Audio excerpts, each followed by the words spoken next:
नमस्कार दोस्तों, आप सभी का स्वागत है एक नए प्रैक्टिस सेट में, जिसमें दोस्तों हम उत्तराखंड सामान्य ज्ञान के महत्वपूर्ण प्रश्नों को पढ़ने जा रहे हैं। ये हमारा इस सीरीज का 27वां प्रैक्टिस सेट है। दोस्तों, हमारी इस सीरीज में उत्तराखंड सामान्य ज्ञान के PYQ प्रीवियस ईयर क्वेश्चन कराए जाते हैं, जो कि दोस्तों आपके रिविजन के लिए इम्पोर्टेंट हैं। तो प्लीज़ आपने सभी प्रैक्टिस सेट नहीं देखे हैं तो प्लीज़ आप प्लेलिस्ट में जाकर देख सकते हैं। तो चलेगा, शुरू कर लेते हैं आज के अपने इस प्रैक्टिस सेट को। पहला प्रश्न रहेगा, उत्तरांचल वर्तमान उत्तराखंड में पहली औद्योगिक नीति की घोषणा की गई। तो राज्य में पहली औद्योगिक नीति जो आई तो वह 8 जुलाई 2001 को आई थी। सही आंसर रहेगा ऑप्शन डी। ठीक है, तो याद रखिएगा, इंपॉर्टेंट है। अगला प्रश्न है, उत्तराखंड हिल स्टेट काउंसिल की स्थापना किस वर्ष हुई। तो friends, Uttarakhand hill state council की स्थापना 1967 में हुई थी। सही आंसर रहेगा ऑप्शन बी। ठीक है, और कहां पर की गई थी तो यह दोस्तों रामनगर में की गई थी 24-25 जून को। अगला प्रश्न है हमारा, गंगोत्री का गंगा माता मंदिर बनवाया। तो फ्रेंड्स, गंगोत्री का गंगा माता मंदिर जो बनवाया था तो वह अमर सिंह थापा ने बनवाया था, जो कि एक गोरखा था। ठीक है, तो याद रखिएगा कि अमर सिंह थापा के द्वारा गंगोत्री में गंगा माता मंदिर को बनवाया गया था। चौथा प्रश्न है, वीर चंद्र सिंह गढ़वाली पर्यटन स्वरोजगार योजना की घोषणा की गई। तो उत्तराखंड में दोस्तों पर्यटन को बढ़ावा देने के लिए वीर चंद्र सिंह गढ़वाली पर्यटन स्वरोजगार योजना को जो शुरू किया गया तो वह 1 जून 2002 को शुरू किया गया था। राइट आंसर रहेगा ऑप्शन डी।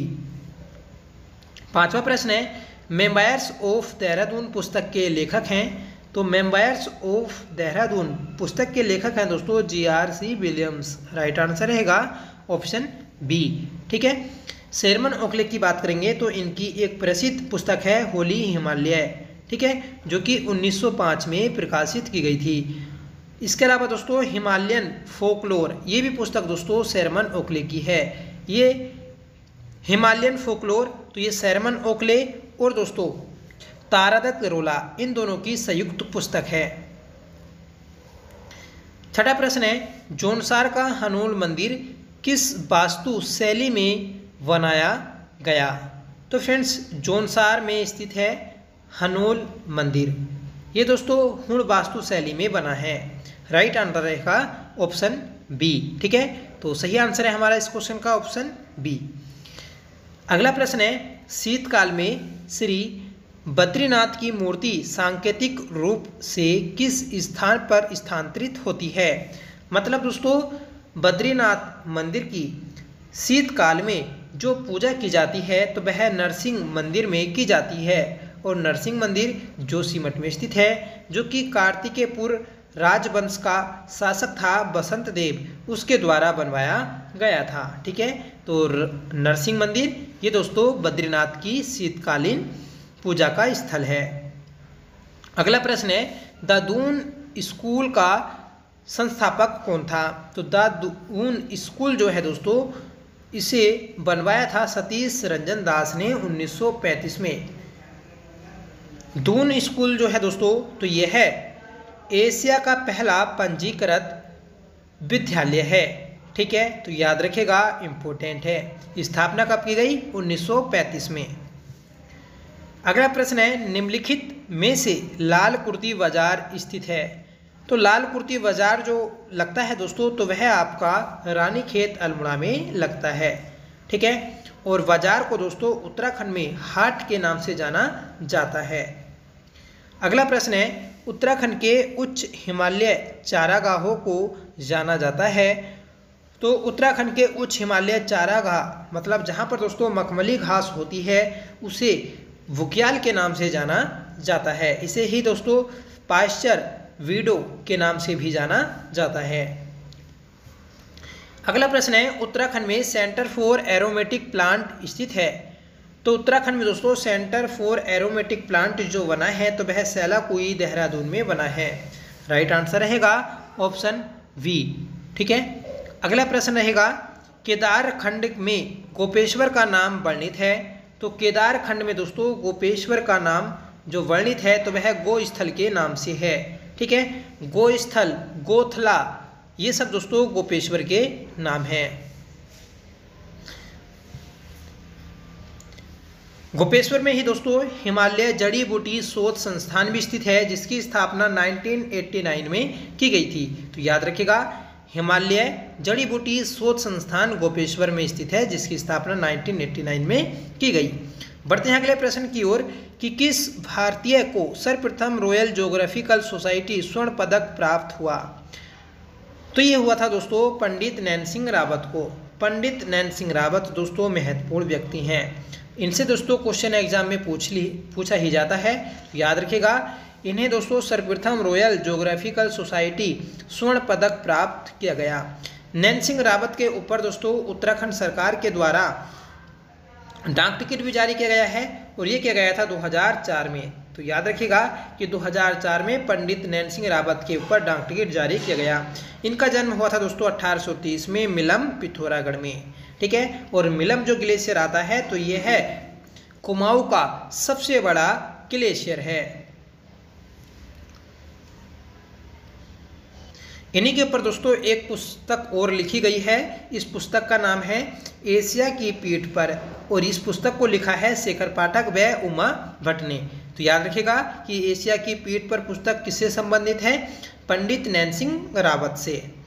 नेक्स्ट क्वेश्चन है कि देश के पहले मोस स्काई गार्डन का उद्घाटन 20 नवंबर 2020 को किस जनपद में किया गया। तो ये किया गया था दोस्तों नैनीताल में। नैनीताल में दोस्तों प्रॉपर जगह है खुरपाताल। तो खुरपाताल में दोस्तों देश का पहला मोस गार्डन मतलब काई पार्क बनाया गया है, जिसका उद्घाटन किया गया था 20 नवंबर 2020 को। अगला प्रश्न है उत्तराखंड में एपण संबंधित है। तो उत्तराखंड में दोस्तों एपण कला जो है तो यह भित्ति चित्रण से और धरातल चित्रण इन दोनों से संबंधित है। तो राइट आंसर रहेगा option C A and B दोनों, ठीक है। एपण कला इसकी जो शुरुआत की गई तो वह दोस्तों सोमचंद के समय से की गई थी। एपण कला किसे कहते हैं आप कमेंट करके बताइएगा। अगला प्रश्न है कि कुमाऊं में राजकर के अतिरिक्त सियाणों व थोकदारों को दिए जाने वाला कर कहलाता था। तो फ्रेंड्स कुमाऊं में राजकर के अतिरिक्त सियाणों व थोकदारों को दिए जाने वाला कर था दस्तूर कर। तो सही आंसर रहेगा ऑप्शन सी। नेक्स्ट क्वेश्चन है कि गढ़वाल के किस शासक ने सर्वप्रथम अपने नाम के साथ शाह की उपाधि धारण की थी। तो ये की थी दोस्तों बलभद्र शाह ने। बलभद्र शाह को दोस्तों ये उपाधि दी थी बहलोल लोदी ने, ठीक है। तो याद रखिएगा कि बलभद्र शाह पहला पवार शासक था जिसने अपने नाम के पीछे शाह की उपाधि धारण की, और उसके बाद जितने भी दोस्तों शासक बने उन सभी ने शाह शब्द को अपने नाम के पीछे लगाया था। इससे भी पहले दोस्तों एक और पवार शासक आता है कल्याण शाह, जो अपने नाम के पीछे शाह लगाता है, पर उसके बाद से दोस्तों ये शाह की उपाधि वंशानुगत नहीं हुई थी। अगला प्रश्न है मध्य हिमालय का पुरातत्व नामक पुस्तक के लेखक कौन हैं। ये हैं दोस्तों यशवंत सिंह कटोच। राइट आंसर रहेगा ऑप्शन ए। और दोस्तों वेरी इंपॉर्टेंट है यशवंत सिंह कटोच करंट अफेयर्स से संबंधित, ठीक है। क्योंकि दोस्तों 2024 में यशवंत सिंह कटोच को पद्मश्री पुरस्कार मिला है, ठीक है। तो ये करंट अफेयर का क्वेश्चन है। याद रखिएगा कि उत्तराखंड के इतिहासकार यशवंत सिंह कटोच को दोस्तों पद्मश्री पुरस्कार से सम्मानित किया गया है। अगला प्रश्न है प्रसिद्ध चंद्रवदनी मंदिर किस पर्वत पर स्थित है। तो दोस्तों चंद्रवदनी मंदिर ये चंद्रकूट पर्वत पर स्थित है। सही आंसर रहेगा ऑप्शन सी। चंद्रकूट पर्वत यह दोस्तों टिहरी गढ़वाल में स्थित है। इसके अलावा दोस्तों एक और मंदिर आता है चंद्रवनी, और चंद्रवनी मंदिर ये दोस्तों आपका देहरादून में स्थित है। और देहरादून में दोस्तों एक आता है परवा दून, और इस परवा दून में ही दोस्तों ये मंदिर बना है, ठीक है। हम बात कर रहे हैं दोस्तों चंद्रवदनी मंदिर की। तो चंद्रवदनी मंदिर ये दोस्तों टिहरी गढ़वाल में स्थित था, और यहाँ दोस्तों एक प्राकृतिक श्रीयंत्र स्थापित है, ठीक है। सीधा क्वेश्चन बनेगा कि उत्तराखंड के किस मंदिर में प्राकृतिक श्रीयंत्र स्थापित है। तो यह दोस्तों चंद्रवदनी मंदिर में स्थापित है। स्कंद पुराण में चंद्रवदनी मंदिर को दोस्तों भुवनेश्वरी पीठ भी कहा गया है, ठीक है। चंद्रवदनी मंदिर में दोस्तों पशु बलि प्रथा पर जो रोक लगाई गई तो वह 1969 में लगाई गई स्वामी मनमथन के द्वारा। ठीक है, तो सीधा क्वेश्चन बनेगा कि पशु बलि प्रथा पर रोक जो लगी चंद्रवदनी मंदिर में तो वह दोस्तों स्वामी मनमथन के द्वारा 1969 में लगाई गई। 20वां प्रश्न है, उत्तराखंड का प्रसिद्ध हाथी पर्वत या एलिफेंट पीक किस जनपद में स्थित है? तो हाथी पर्वत यह है दोस्तों चमोली जनपद में स्थित है। हाथी पर्वत की जो ऊंचाई है तो वह 67-27 है। ठीक है, तो याद रखिएगा हाथी पर्वत की ऊंचाई 6727 मीटर। इसके अलावा दोस्तों चमोली जनपद के कुछ प्रमुख और सबसे ऊंचाई वाले पर्वत हैं। सबसे ऊंचा पर्वत है उत्तराखंड का पश्चिमी नंदा देवी पर्वत जिसकी ऊंचाई है 7817 मीटर। ठीक है, कामेट पर्वत यह राज्य का दूसरा सबसे ऊंचा पर्वत है जिसकी ऊंचाई है 7756 मीटर। तीसरा माणा पर्वत 7272 मीटर इसकी ऊंचाई है। बद्रीनाथ पर्वत इसकी ऊंचाई दोस्तों 7140 मीटर है। चौखंबा पर्वत यह दोस्तों 7178 मीटर ऊंचा है। ठीक है, त्रिशूल पर्वत 7120 मीटर इसकी ऊंचाई है। सतोपंथ पर्वत इसकी ऊंचाई है दोस्तों 7084 मीटर। नीलकंठ पर्वत की बात करेंगे तो 6597 मीटर दोस्तों इसकी ऊंचाई है। तो ये चमोली जनपद के दोस्तों सबसे ऊंची चोटियां थीं और चमोली जनपद में ही उत्तराखंड की सर्वाधिक ऊंची चोटियां देखने को मिलती हैं। अगला प्रश्न है, आजाद हिंद फौज में नेहरू ब्रिगेड की बी कंपनी का कमांडर किसे नियुक्त किया गया? तो ये किया गया था दोस्तों आपका ज्ञान सिंह बिष्ट को। ठीक है, तो जो दोस्तों नेहरू ब्रिगेड की बी कंपनी थी तो इसका जो कमांडर नियुक्त किया गया था तो वह ज्ञान सिंह बिष्ट को नियुक्त किया गया था। 22वां प्रश्न है, ब्रिटिश कुमाऊं गढ़वाल नामक पुस्तक के लेखक कौन है?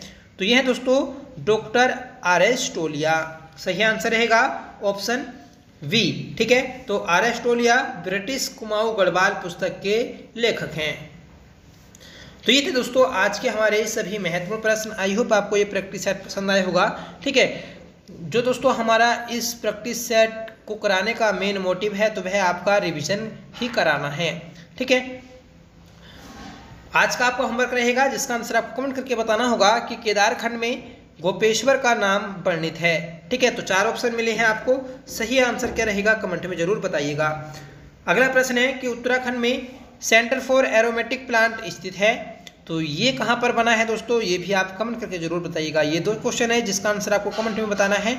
साथ में बताना है दोस्तों आपको ये क्लास कैसी लगी। आई होप आपको ये पसंद जरूर आई होगी। अगर आपको पसंद आई हो तो प्लीज़ इसे लाइक करिएगा, दोस्तों में शेयर करिएगा और आप हमारे चैनल पर पहली बार विजिट कर रहे हैं तो प्लीज़ चैनल को सब्सक्राइब जरूर कर लीजिएगा, आपसे मेरी रिक्वेस्ट है। तो चलिएगा मिलते हैं अगले प्रैक्टिस सेट के साथ, तब तक के लिए bye. Thank you so much for watching. जय हिंद।